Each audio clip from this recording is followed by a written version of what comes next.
Hello and good afternoon to all of you. I hope all of you are doing well and all of you are in good health. In this class, we will learn about entity relationship diagram in database management system. As we all know, a typical software system has in it two essential elements. These elements are, namely, the algorithms and the data. The algorithms are capable of performing desired operations utilizing the data. Therefore, in order to ensure that the algorithms are capable of performing the operations efficiently, it is important for all of us to ensure that the data is organized effectively. Entity relationship diagram in database management system is one such effective tool used in order to create an expression of the data model pertaining to a software system. A data model is an expression or a representation that tries to highlight the various entities and their relationships. Entity relationship diagram, which is also commonly known as ER diagram, is used in order to model the data pertaining to a software system. Now let us try and understand what are the components of entity relationship diagram. The first component of entity relationship diagram is the entity itself. An entity basically refers to a thing that exists physically or a thing that exists logically. For an example, in case of an academic system, student is an example of an entity. Commonly, entities may be an object or a place or a person. An entity is always named with a noun and is represented with the help of a rectangle. Here I have listed some of the prominent entities in case of an academic system as examples. Teacher, student, table, chair, whiteboard, and classroom. These are examples of entities in case of an academic system. Now let us try and understand what are the different types of entities that may be there in a software system. The first type of entity that may be there in a software system is called as an independent entity or a strong entity.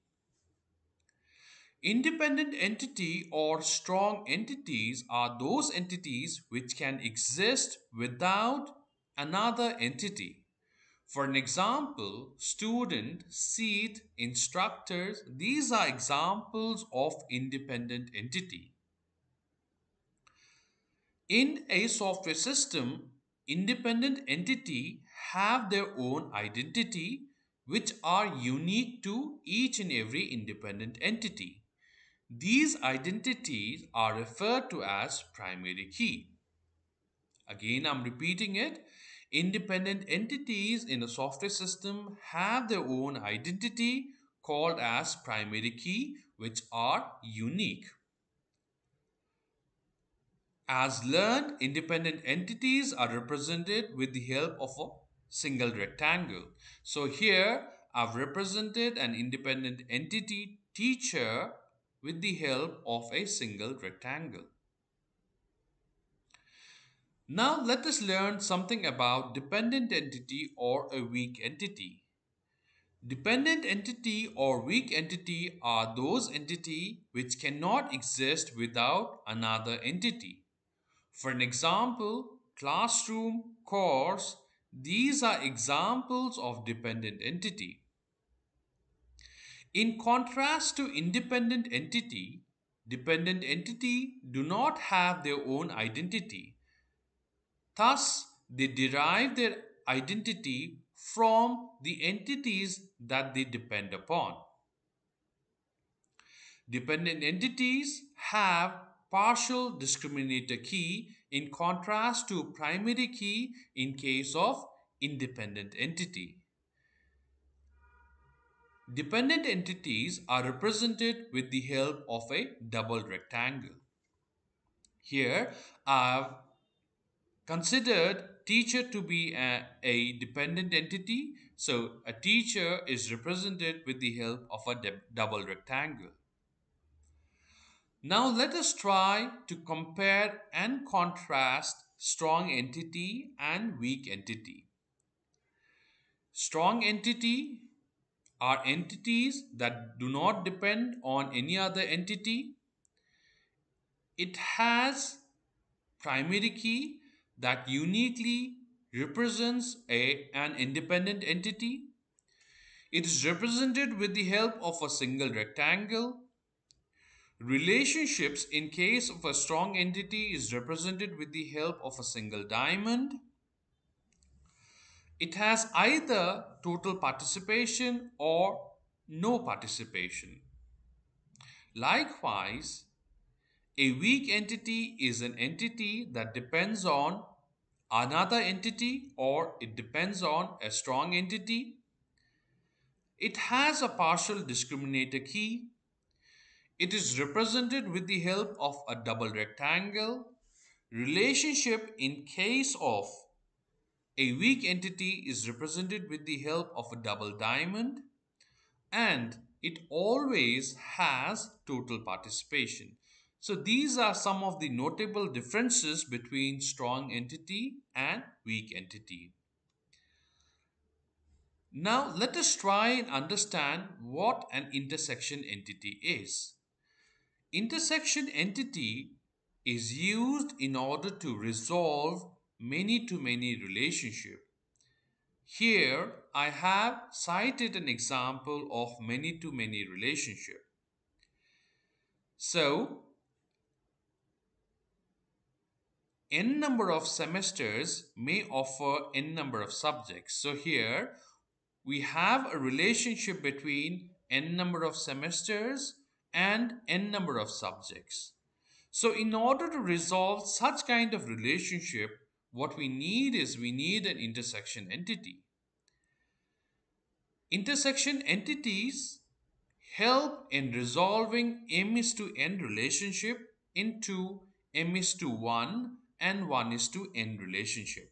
So here I have taken an intersection entity class in order to resolve m is to n relationship between semester and subject. So here, class being intersection entity between subject and semester resolves the m is to n relationship in the following manner. Only one class will schedule one to more number of subjects. Likewise, one and only one class will host or it will hold 1 to n number of semesters. So this is the way how we'll be resolving m is to n relationship that may exist between entities with the help of intersection entity. Intersection entity is used in order to resolve situations where additional information cannot fit in either of the attribute list belonging to the entities participating in the relationship. We will try to understand intersection entities in the further slides. So, we have learned that there are typically three types of entities. First one is the independent entity, second one is the dependent entity, and the third one is the intersection entity. Now let us try and understand something about relationship. A relationship that exists between entity is used in order to relate or associate entities for realizing a distinct behavior. A relationship is always named with the verb and it's detailed with cardinality and modality proportion. Now let us try and understand what is cardinality and modality. Cardinality and modalities are the indicators of the business rules around a relationship. Cardinality refers to the maximum number of times an instance in one entity can be associated with instances in the related entity. For an example, one teacher can teach n number of students. So here cardinality is n. So cardinality refers to maximum number of times an instance in one entity can be associated with instance in the related entity. So cardinality can be one or many. Oftenly, cardinality is a symbol that is placed outside or exterior to the entity. So we will try to understand cardinality and modality with the help of an example. But for now, just remember that cardinality refers to the maximum number of times an instance in one entity can be associated with an instance in the related entity. Likewise, modality refers to minimum number of times an instance in one entity can be associated with instance in the related entity. So, modality can be 1 or 0. Now, let us try and understand cardinality and modality with the help of an example. Here, teacher and subject are two entities. So, one and only one teacher is capable of teaching one or more than one subjects, right? So here, cardinality and modality in context to teacher both is one, and in context to subject, modality is one, cardinality is many. So this is the way how cardinality and modality is to be interpreted. So cardinality tells about the maximum number of instances participating in a relationship, whereas modality talks about minimum number of instances participating in a relationship. So again, I'm repeating, in this case, we have two entities, teacher and subject. A teacher teaches 1 to n number of subjects. So here modality is 1, cardinality is n. Now let us try and understand the different types of relationship that may exist between the entities that are participating in realization of the data model pertaining to a software system. So the first type of relationship is one and only one.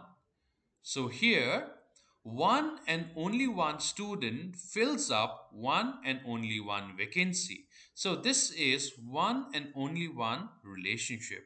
So again, I'm repeating it.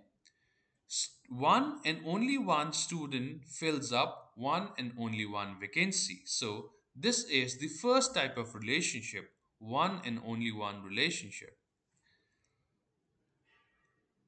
The second type of relationship is one or more than one relationship. So here, one and only one teacher teaches one or more number of subjects. The third type of relationship is M is to N relationship. N number of students pursue M number of subjects, right? So this is the third type of relationship.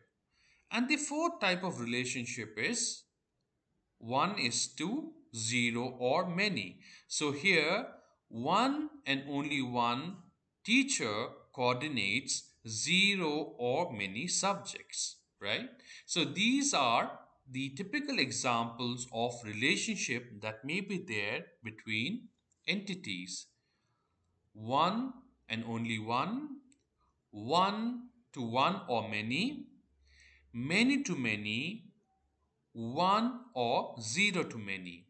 So these are the different types of relationship that may exist between entities. Now let us try and understand what attributes are.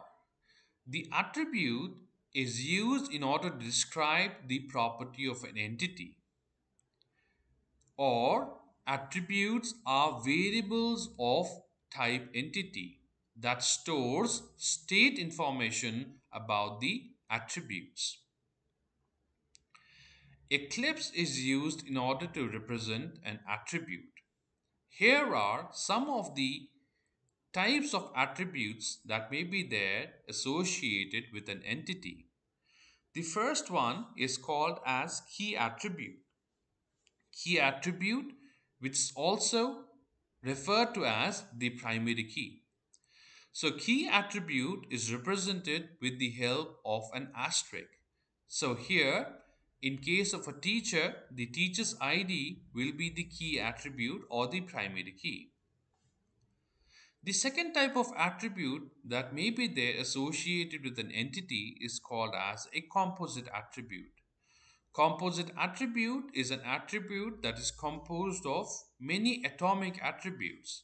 So for an example, name of a teacher is a typical example of composite attribute, wherein a name is composed of first name, last name, and middle name.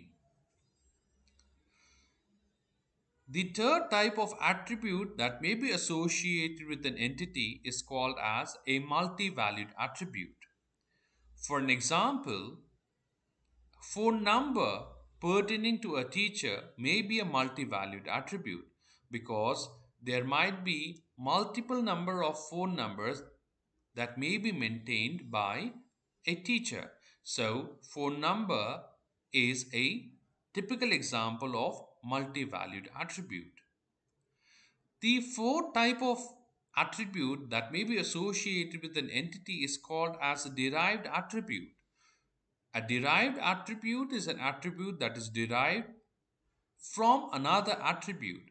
Say for an example, age is a typical example of derived attribute that can be derived from the attribute date of birth. So these are the four types of attributes that may be associated with an entity. Again, here I would like to repeat that attributes are used in order to describe the property of an entity, or attributes are variables that stores the state information about the entity, and it's normally or commonly represented with the help of an ellipse.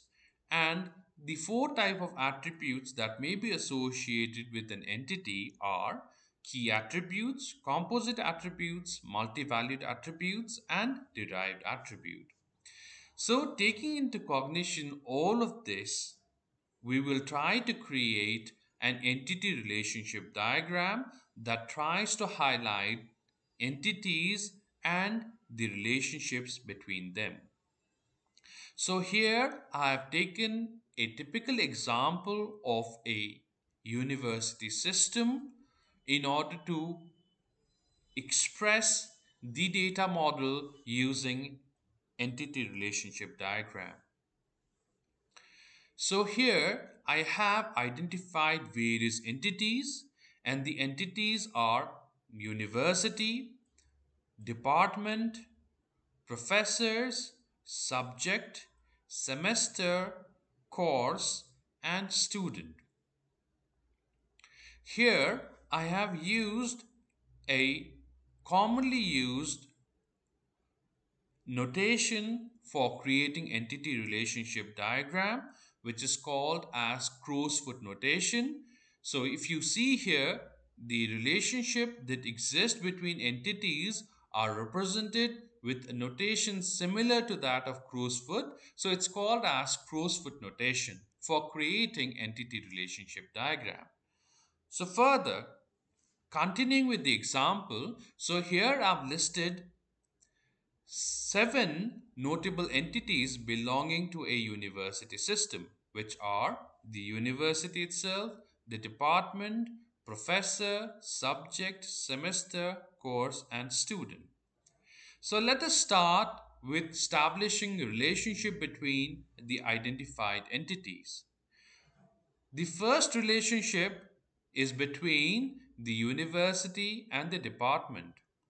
One and only one university has one or many departments.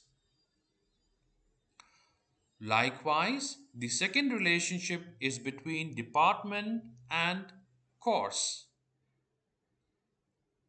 One to many departments offers one to many courses. The third relationship is between course and a semester. One and only one course has 1 to n number of semesters. The next relationship is between course and a student. One and one only one student enrolls in one and only one course. The next relationship is between subjects and semesters. One or many semesters have in it or offers 1 to n number of subjects. The next relationship is between professor and subject. One and only one professor teaches 1 to n number of subjects. Likewise, the final relationship is between professor and department.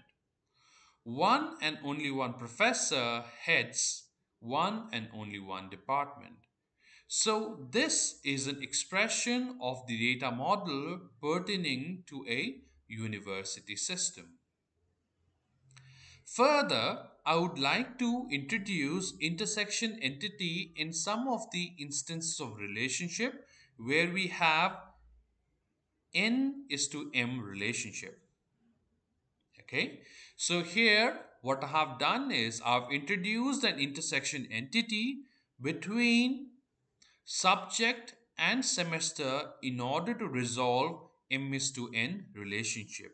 So here I've introduced an intersection entity called as class in order to break down or decompose m is to n relationship into m is to 1 and 1 is to n relationship. So the m is to n relationship between subject and semester is decomposed into m is to 1 relationship between subject and class and 1 is to n relationship between class and semester. So here 1 and only one class schedules 1 to n number of subjects. Likewise, 1 and only one class holds 1 to n number of semesters. So this is the way how you can create an expression of the data model pertaining to a software system using an entity relationship diagram with the help of crow's foot notation. Now there are several notations that you may refer to for creating entity relationship diagram. So I've used crow's foot notation in order to create a representation of entity relationship diagram. So in order to conclude, entity relationship diagram in database management system offers a high level data model used to define the data elements and the relationship for a specified system. It creates a very simple and easy to design, easy to understand design view of a system. It develops a conceptual design for the database pertaining to a software system. So in this class, what we have learned about is we have learned about what is entity relationship diagram. We have learned about what is entity. We have learned about what are different types of entities that may participate in a software system. We have learned about what are the different types of relationship. We have learned about what is cardinality and what is modality. Why it is important. We have learned about the types of relationships. We have learned about the importance of attributes and type of attributes. And Finally, we took an example of a university system in order to create a representation of entity relationship diagram with the help of crow's-foot notation. So in examination, you may be given an a case study. For an example, here I've taken university system. It may be banking system or hospital system. For which you may be asked to create an entity relationship diagram. Thank you very much. Have a very good day.